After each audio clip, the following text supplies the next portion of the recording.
आऊज़ुबिल्लाहिमिनश्शैतानिर्रजीम बिस्मिल्लाहिर्रहमानिर्रहीम। शुरू अल्लाह के नाम से जो बड़ा मेहरबान नहायत रहम करने वाला है। अस्सलामु अलैकुम, मेरा नाम मोमिना मेहरबान है और आप मेरा यूट्यूब चैनल पीरे कामिल देख रहे हैं। आज की वीडियो दुआ का सही तरीका के हवाले से, यानी हम दुआ मांगते हैं लेकिन सही तरीका से नहीं मांगते हैं। तो इंशाल्लाह आज मैं आपसे वो तमाम तर तरीक़ाकार जो कुरान और हदीस में है, वो मैं आपसे ज़िक्र करूँगी। देखें, हम एक ख़त लिखें और उसका एड्रेस गलत लिख दें, तो क्या वो आपके मतलूबा पता पर पहुँच सकता है? ऐसा नहीं हो सकता है। तो दुआ का भी एक तरीक़ाकार है जो नबी करीम सल्लल्लाहु अलैहि वसल्लम से मनक़ूल है। जब तक हम सही तरीक़ा से दुआ माँगेंगे ही नहीं, तो हमारी दुआ किस तरह से कबूल होगी? तो बेशक आप इस वीडियो को एंड तक देखिएगा। इसमें चंद ईमान अफ़रोज़ वाक़यात हैं जो आपके ईमान को इंशाअल्लाह ताला ताज़ा करेंगे, आपके दिल को मुनव्वर करेंगे। अल्लाह करीम आप पर मेहरबान हो। कभी आपने सोचा है कि एक आँसू, एक आह, एक टूटा हुआ दिल अल्लाह के दरबार में कितनी बड़ी फ़रियाद बन जाता है? यही तो दुआ है, रब से वो बात कहना जो किसी से कही नहीं जा सकती। अल्लाह से माँगने का अगर सलीका हो तो वो ख़ामोशी को भी सुन लेता है। अगर दिल में यकीन हो तो बंद तकदीरें भी खुल जाया करती हैं। ये जो रात की तन्हाइयाँ होती हैं ना, यही रब से बातें करने का वक़्त होता है, जहाँ ना कोई शोर होता है, ना दिखावा होता है, बस दिल होता है, आँख होती है रोने वाली और फिर सजदा होता है। जब बंदा रोकर अपने रब को पुकारता है तो फरिश्ते रुक जाते हैं, कलम थम जाते हैं, आसमान की बुलंदियों से आवाज़ आती है कि मेरे बंदे की दुआ को मैंने कबूल कर लिया। वो अल्लाह जो मछली के पेट में यूनुस अलैहिस्सलाम की आवाज़ सुन ले, जो हज़रत ज़करिया अलैहिस्सलाम को बुढ़ापे में बेटा दे, जो हज़रत मरियम अलैहिस्सलाम को बग़ैर शौहर के ईसा अलैहिस्सलाम अता करे, क्या वो आपकी दुआ नहीं सुन सकता? ये दुआ सिर्फ़ अल्फ़ाज़ नहीं है, ये वो आंसू हैं जो दिल से निकल कर अर्श तक जाते हैं और वहाँ रब उन्हें अपने करम से लपेट कर वापस लौटाता है। जब सलीका होगा, जब तरीका होगा तो हमारी दुआएं भी अर्श मुअल्ला तक पहुँचेंगी, हमारी दुआएं भी अल्लाह करीम कबूल फरमाएंगे। कुरान करीम में अल्लाह ताला बार बार दुआ मांगने का हुक्म फरमा रहे हैं और वादा किया है कि वो दुआ कबूल फरमाता है। दुआ इबादत का मग़ज़ है, असल है। जो दुआ इंसान करता है वो असल चीज़ है। इंशाल्लाह वीडियो को आगे ज़िक्र करूँगी मुकम्मल अहदीस के साथ, कुरान के साथ। उससे पहले मैं आपसे गुज़ारिश करना चाहूँगी कि तमाम सुनने वाले एक मर्तबा कलिमा ला इलाहा इल्लल्लाह मुहम्मद रसूलुल्लाह पढ़कर कमेंट में डन लिख दीजिए। नबी करीम सल्लल्लाहु अलैहि वसल्लम ने फरमाया है कि अल्लाह से दुआ मांगा करो और कबूलियत का यकीन रखा करो और ये ना कहो कि मैंने दुआ की लेकिन कबूल नहीं हुई। यानी इंसान की जो दुआ का सबसे पहला जो चीज़, जो इंसान के दुआ मांगने का जो सबसे पहला सलीका है, जो तरीका है, वो ये है कि इस यकीन से दुआ मांगे कि मैंने हाथ उठाए हैं तो इंशाअल्लाह अल्लाह करीम मेरी झोली खाली नहीं लौटाएंगे। उसके बाद नबी करीम सल्लल्लाहु अलैहि वसल्लम ने इरशाद फरमाया है कि जब तुम में से कोई भी दुआ करे तो पहले अल्लाह की हम्द व सना बयान करे, फिर नबी करीम सल्लल्लाहु अलैहि वसल्लम पर दरूद भेजें, इसके बाद जो चाहे मांगे। यानी कि अब पहला तरीका, दिल में यकीन होगा, आप बैठेंगे दुआ के लिए हाथ उठाएंगे, दिल में यकीन होगा कि मेरा अल्लाह जो है वो मेरी दुआ सुनेगा। उसके बाद दूसरे स्टेप पर हम बढ़ते हैं कि हमने बावुज़ू भी हैं हम, अब हमने अल्लाह ताला की हम्द व सना बयान करनी है, यानी अल्हम्दुलिल्लाहि रब्बिल आलमीन पढ़ लें आप। तो उसके बाद आप नबी करीम सल्लल्लाहु अलैहि वसल्लम पर दरूद व सलाम भेजेंगे। अब तीसरे नंबर पर आपकी दुआ में आजिज़ी और इनकसारी होनी चाहिए। यानी कि कुरान में अल्लाह ताला सूरह आराफ में आयत नंबर 55 में फरमाते हैं, अपने रब को आजिज़ी और चुपके-चुपके पुकारो। बेशक वो हद से बढ़ने वालों को पसंद नहीं करता है। तो तीसरे नंबर पर हम आजिज़ी और इनकसारी के साथ अल्लाह से दुआ माँगेंगे। अब चौथे नंबर पर हमने गुनाहों का एतराफ़ करना है और मुआफ़ी की दरख्वास्त करनी है। जैसे हज़रत यूनुस अलैहिस्सलाम की दुआ है, ला इलाहा इल्ला अंता सुब्हानका इन्नी कुन्तु मिनज़ ज़ालिमीन। ये दुआ न सिर्फ़ मुसीबत से निजात देती है बल्कि अल्लाह के क़ुर्ब का ज़रिया भी बनती है। तो अपने गुनाहों का एतराफ़ करना है, जिस तरह यूनुस अलैहिस्सलाम ने फरमाया कि या अल्लाह मैं तो ज़ालिमों में से हूँ। यानी हमने अपने गुनाहों का एतराफ़ भी अल्लाह के यहाँ करना है कि या अल्लाह मैं गुनहगार हूँ, मैं सियाकार हूँ, मैं आजिज़ी के साथ मैं आपसे उम्मीदें वाबस्ता करते हुए दुआ माँग रहा हूँ। आप मेरी तरफ मुतवज्जे हों, मेरी तरफ देखें।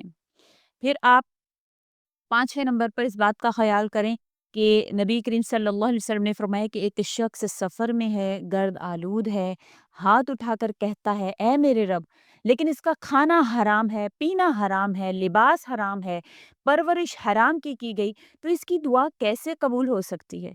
तो यानी कि अपने रिज़्क को हलाल बनाने पर आपकी दुआ फ़ौरन से कबूल होती है। ये गौर कीजिए कि कहीं मेरा कोई रिज़्क हराम तो नहीं आ रहा मेरे घर में। तो उससे भी जो है वो दुआ पर बड़ा असर होता है, आपकी दुआएँ कबूल होना बंद हो जाती हैं, आपके ऊपर कबूलियत के दरवाज़े बंद हो जाते हैं। तो छठे नंबर पर जो सबसे बड़ा अदब जो सलीका है, वो ये है कि बार-बार माँगना, इसरार करना अल्लाह से। क्योंकि इंसान बार-बार जब माँगता है उसको यकीन होता है कि एक मर्तबा नहीं मिला तो चलो अब दोबारा माँगता हूँ। तो इस चीज़ का ख़्याल रखें कि अल्लाह ताला को ये बात पसंद है कि बंदा बार-बार अल्लाह से दुआ करे। ये भी हदीस है तिरमिज़ी की। अब ये तो हमने कर लिया। अब 7वें नंबर पर अच्छे औकात में दुआ माँगना।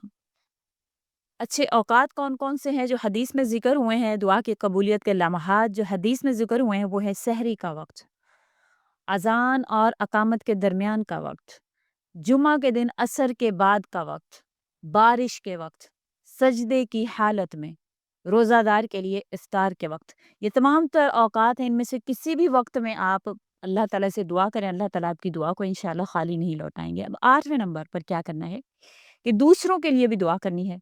नबी करीम सल्लल्लाहु अलैहि वसल्लम ने फरमाया जब कोई मुसलमान अपने भाई के लिए बगैर इसके इल्म के दुआ करता है, तो एक फरिश्ता कहता है आमीन और तुम्हारे लिए भी वैसा ही अल्लाह कबूल फरमाए। ये भी मुस्लिम शरीफ की हदीस है। तो दूसरों के लिए भी दुआ करें, दूसरों की भी खैर ख्वाही चाहें, दूसरों का भी भला चाहें। ये भी आपकी दुआ को फ़ौरन से कबूल करने में मददगार साबित हो सकता है। अब 9वें नंबर पर आपने क्या करना है कि बुलंद आवाज़ में नहीं बल्कि आहिस्ता-आहिस्ता दुआ माँगनी है। जैसे अल्लाह ताला ने सूरह आराफ में फरमाया आयत नंबर 55 में, अपने रब को आजिज़ी और खामोशी से पुकारो, चुपके-चुपके पुकारो। बेशक वो अल्लाह ताला चुपके पुकारने वालों को पसंद करता है। यानी अल्लाह ताला आहिस्तगी से पुकारने वालों को जो चुपके-चुपके अल्लाह की याद में मशगूल होते हैं, अल्लाह उनको पसंद फरमाता है। तो आहिस्ता आवाज़ में अल्लाह के आगे गिड़गिड़ा कर रोकर दुआ माँगे। अब उसके बाद 10वें नंबर पर जो सबसे अहम चीज़ है वो ये है कि नेक अमाल के बाद दुआ करना, यानी नमाज़ पढ़ लें, नमाज के बाद रोज़ा में सदका या किसी नेकी के फ़ौरन बाद की गई दुआ भी बड़ी मौसर साबित होती है। बेशक जो भी आप अपने दिल में ख्वाहिशात रखते हैं, उनकी कबूलियत को आप मुख्तलिफ़ वाक़यात से अगर देखते हैं कि अल्लाह करीम ने किस तरह से अंबिया की मदद फ़रमाई, किस तरह अल्लाह नेक लोगों की मदद फ़रमाते हैं। तो उनमें सबसे जो सहर-ए-फ़हरिस्त है ज़करिया अलैहिस्सलाम की दुआ का वाक़या है। ज़करिया अलैहिस्सलाम एक नबी हैं अल्लाह के। इनकी उम्र बहुत ज़्यादा हो चुकी थी, बाल सफ़ेद हो गए, हड्डियाँ कमज़ोर हो गई, इनकी बीवी बाँझ, बच्चों से महरूम थी। इसके बावजूद इनके दिल में एक ख्वाहिश थी कि अल्लाह इन्हें नेक औलाद अता फ़रमा दे, जो इनके बाद दीन का काम करे। एक दिन वो हज़रत मरियम अलैहिस्सलाम के हुजरा में गए, वहाँ देखा कि बेमौसम फल मौजूद हैं। पूछा, "ए मरियम, ये कहाँ से आया?" मरियम अलैहिस्सलाम ने जवाब दिया, "ये अल्लाह के पास से है, बेशक अल्लाह जिसे चाहे बेहिसाब रिज़्क देता है।" ये सूरह आल इमरान की आयत नंबर 37 है। ये सुनकर ज़करिया अलैहिस्सलाम का दिल दुआ की तरफ झुक गया। इसी वक़्त, इसी जगह इन्होंने हाथ उठाए और दिल से दुआ की, "ए रब! मुझे अपनी तरफ से एक नेक औलाद अता फ़रमा, बेशक तू ही दुआ सुनने वाला है।" अल्लाह ताला ने फ़रिश्ते को भेजा, हज़रत ज़करिया अलैहिस्सलाम को खुशख़बरी दी, "हम तुम्हें यहया अलैहिस्सलाम की खुशख़बरी देते हैं, जो अल्लाह के नबी होंगे, पाकीज़ा होंगे, सालेह होंगे और माँ-बाप के फ़रमाबरदार होंगे।" ये सूरह आल इमरान की आयत नंबर 39 का तर्जुमा है। हालाँकि दुनियावी असबाब से औलाद मुमकिन नहीं थी, बूढ़े हो चुके हैं, बीवी बाँझ है, लेकिन दुआ की ताकत ने वो दरवाज़े खोल दिए जो बंद नज़र आते थे। अब यहाँ पर फिर मैं आपसे ज़िक्र करना चाहूँगी कि दुआ का सलीका, दुआ का तरीका, दुआ के आदाब इंसान को मालूम होने चाहिए। यानी कि ख़त लिख लिया है, पता सही मालूम होना चाहिए, तो इंशाअल्लाह वो आपके मतलूबा पता तक पहुँचकर आपको मकबूलियत के दर्जे तक पहुँचा सकती है। जब सब दरवाजे बंद नजर आए तब भी अल्लाह के दर पर उम्मीद के साथ आपको दस्तक देनी है। कभी ये नहीं सोचना चाहिए बहुत देर हो चुकी है, अल्लाह की रहमत कभी देर नहीं करती है। सच्ची नीयत, आजिज़ी, यकीन के साथ की गई दुआ तकदीर भी बदल सकती है। जैसे कि ऐसे एक वाक़या यूनुस अलैहिस्सलाम का है। یونس علیہ السلام اپنی قوم سے ناراض ہو کر بغیر اللہ کے حکم کا انتظار کیے بغیر بستی چھوڑ کر چلے گئے۔ راستے میں جس جہاز پر سوار ہوئے وہ طوفان کا شکار ہوا، پھر طوفان آیا۔ اب وہاں پر جتنے بھی سوار تھے انہوں نے بولا کہ ہمارے درمیان ایک ایسا بندہ ہے جو اپنے مالک سے بھاگا ہوا ہے۔ تو حضرت یونس علیہ السلام کے ذہن میں فوراً سے آیا کہ میں ہی تو وہ بندہ ہوں جو اپنے مالک کا حکم کے انتظار کیے بغیر بھاگ گیا۔